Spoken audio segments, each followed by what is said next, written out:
So we are super excited. It's called Scraposaurs. So it's a series of about 17 dinosaurs and prehistoric creatures that have been completely made from recycled metal and other material.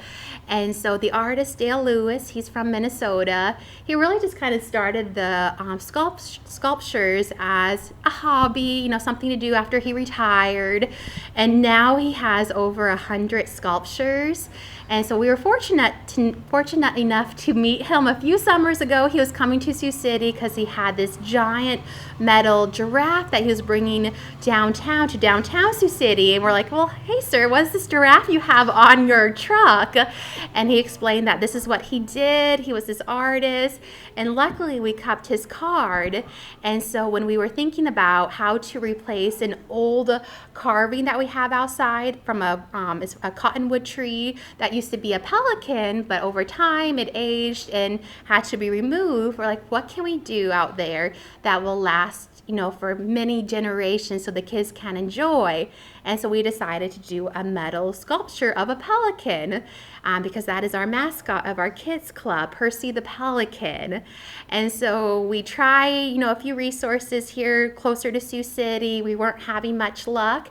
And then we happened to remember Dale, and we gave him a call. He's like, I'd be happy to do that. That sounds exciting. I've never made a pelican before. And then he happened to mention that he had about 17 Scarposaurs that he would love to bring down and display for an entire year down here. So we were just very fortunate. It was just a happy chance that we were able to have this wonderful exhibit here. So we really just want to spark that interest, in art, recycling metal, and this is what you could create out of it. It has a really fun tie with Lewis and Clark because Lewis and Clark, they themselves were, artists. They were making drawings of landscapes and animals and plants.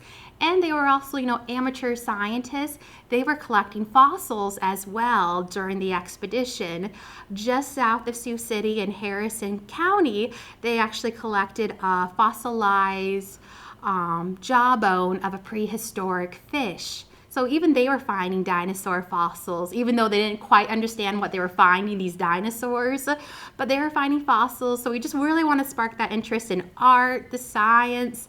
Kids, of course, even adults love dinosaurs. So we just really want to spark that creativity, that interest to learn, that interest in Sioux City history, and plus, who could say no to a dinosaur? Kids are telling me, oh, that's a pterodactyl. Oh, that giant prehistoric dragonfly really was that big millions of years ago, which terrifies me, but it's really great to see them excited. So we're happy to spark that interest.